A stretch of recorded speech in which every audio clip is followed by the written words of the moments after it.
ನಿಮಗೂ ಕೂಡ ಹಲಸಿನಕಾಯಿ ಚಿಪ್ಸ್ ಅಂದರೆ ಇಷ್ಟನಾ? ನಮಸ್ಕಾರ, ಎಲ್ಲರೂ ಆರಾಮಲ್ಲ? ಐ ಹೋಪ್ ಎಲ್ಲರೂ ಕೂಡ ಚೆನ್ನಾಗಿದ್ದೀರಾ ಅಂತ ಅನ್ಕೋತೀನಿ. ಹಲಸಿನಕಾಯಿಂದು ಸೀಸನ್ ಶುರುವಾಗಿದೆ ಅಲ್ವಾ? ಇವತ್ತು ಮನೇಲೆ ಶಾಪ್ ಸ್ಟೈಲಲ್ಲಿ ಹಲಸಿನಕಾಯಿ ಚಿಪ್ಸನ್ನು ಮಾಡ್ತಾ ಇದ್ದೀವಿ. ಹೇಗೆ ಮಾಡೋದು ಅಂತ ನೋಡೋಣ ಬನ್ನಿ.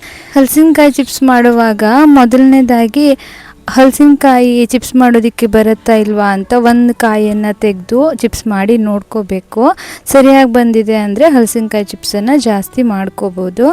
ಹಾಗೆ ಇನ್ನೊಂದು ಮೀಡಿಯಮ್ ಪ್ರಮಾಣದಲ್ಲಿ ಹಲಸಿನಕಾಯಿ ಬೆಳೆದಿರಬೇಕು. ಹಲಸಿನಕಾಯಿ ಬೆಳೆದಿರೋದನ್ನು ನೋಡಿ ತಂದು ಈ ಥರ ಚಿಕ್ಕ ಚಿಕ್ಕದಾಗಿ ಕಟ್ ಮಾಡ್ಕೋಬೇಕು.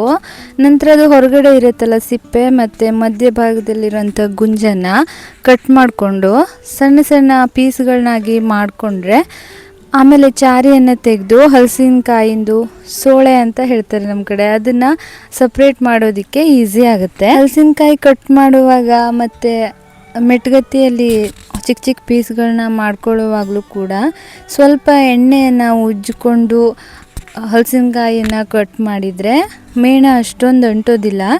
ಹಾಗೆ ಈ ಮೇಣನ ಹೇಗೆ ತೆಗಿಬೋದು ಅಂತಂದರೆ ಒಲೆ ಹತ್ರ ಸ್ವಲ್ಪ ಸೈಡಲ್ಲಿ ಈಗ ಮೆಟ್ಗತ್ತಿ ಮತ್ತು ಕೊಡಲಿಯನ್ನು ಇಟ್ಟು ಒಂದು 10 ನಿಮಿಷ ಆಗಿದ್ದೆಲ್ಲ ಮೆಲ್ಟ್ ಆಗುತ್ತೆ. ಮೆಲ್ಟ್ ಆದಮೇಲೆ ಒಂದು ಬಟ್ಟೆಯಲ್ಲಿ ಈಸಿಯಾಗಿ ರಿಮೂವ್ ಮಾಡ್ಕೋಬೋದು. ಈ ಥರ ನೋಡಿ ಚಿಕ್ಕ ಚಿಕ್ಕದಾಗಿ ಪೀಸ್ ಮಾಡ್ಕೊಂಡಾಯಿತು. ಈಗ ಈ ಥರ ಸಪ್ರೇಟಾಗಿ ಚಾರಿನೆಲ್ಲ ಬಿಡಿಸ್ಕೋಬೇಕು. ನಂತರ ನಮಗೆ ಹಲಸಿನ ಸೋಳೆ ಸಿಗುತ್ತೆ, ಅದರಲ್ಲಿರೋಂಥ ಬೀಜನೂ ಕೂಡ ತೆಗೆದು ಹಲಸಿನಕಾಯಿ ಸೋಳೆ ಮಾತ್ರ ಒಂದು ಸಪ್ರೇಟಾಗಿ ಪೇಪರಲ್ಲಿ ಹರಡ್ಕೋಬೇಕು.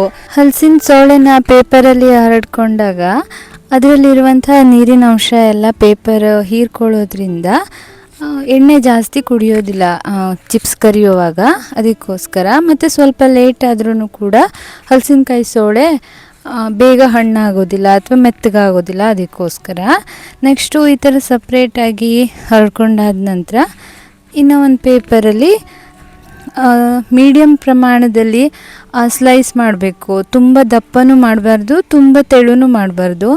ತುಂಬ ದಪ್ಪ ಮಾಡಿದರೂ ಕೂಡ ಬೇಯಲ್ಲ ಬೇಗ, ಹಾಗೆ ಮೆತ್ತಗಾಗೋ ಚಾನ್ಸಸ್ ಕೂಡ ಇರುತ್ತೆ. ಮತ್ತು ತುಂಬ ತೆಳ್ಳಗಾದ್ರೂ ಕೂಡ ಫುಲ್ ಗಟ್ಟಿ ಆಗೋ ಚಾನ್ಸಸ್ ಕೂಡ ಇರುತ್ತೆ. ಹಾಗಾಗಿ ಕಾಯಿಂದು ಸೋಳೆ ಯಾವ ಥರ ಇದೆ, ದಪ್ಪ ಇದ್ದರೆ ಸ್ವಲ್ಪ ತೆಳ್ಳಗೆ ಹೊಡಿಬೇಕು, ತೆಳು ಇದ್ದರೆ ಸ್ವಲ್ಪ ದಪ್ಪ ಪ್ರಮಾಣದಲ್ಲಿ ಹೊಡೆದ್ರೆ ಚಿಪ್ಸು ಕೂಡ ತುಂಬ ಚೆನ್ನಾಗಿ ಕ್ರಿಸ್ಪಿಯಾಗಿ ಬರುತ್ತೆ. ಈಗ ಚಿಪ್ಸ್ ಮಾಡೋಣ ಬನ್ನಿ. ಎಣ್ಣೆಲಿ ಬಿಟ್ಟು ಫಸ್ಟು ಎಣ್ಣೆನ ಬಂಡಿಗೆ ಹಾಕಿ ಅದು ಕಾದಿದ್ದೆ ಕಟ್ ಮಾಡಿರುವಂಥ ಚಿಪ್ಸಿನ ಸೋಳೆನ ಎಣ್ಣೆಲಿ ಹಾಕಬೇಕು.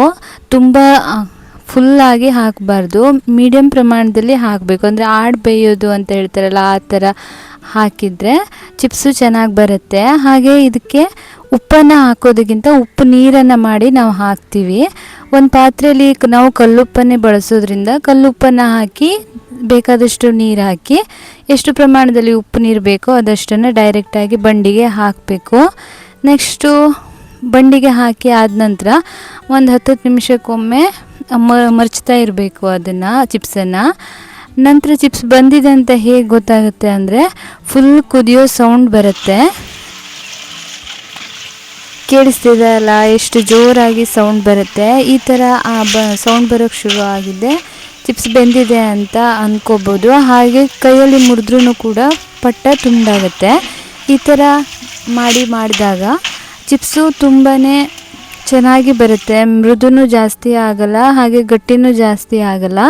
ತುಂಬ ಟೈಮ್ ಹಾಗೆ ಬಿಟ್ಬಿಟ್ರೆ ಕತ್ತೋಗೋ ಚಾನ್ಸಸ್ಸು ಇರುತ್ತೆ. ಹಾಗಾಗಿ ಸ್ವಲ್ಪ ಪ್ರಮಾಣದಲ್ಲಿ ಆರೆಂಜ್ ಕಲರ್ ಬಂದಿದ್ದೆ ಚಿಪ್ಸನ್ನು ತೆಗೆದ್ರೆ ಸೂಪರ್ಬಾಗಿ ಇರುತ್ತೆ. ಚಿಪ್ಸ್ ಮಾಡಿ ಆಯಿತು.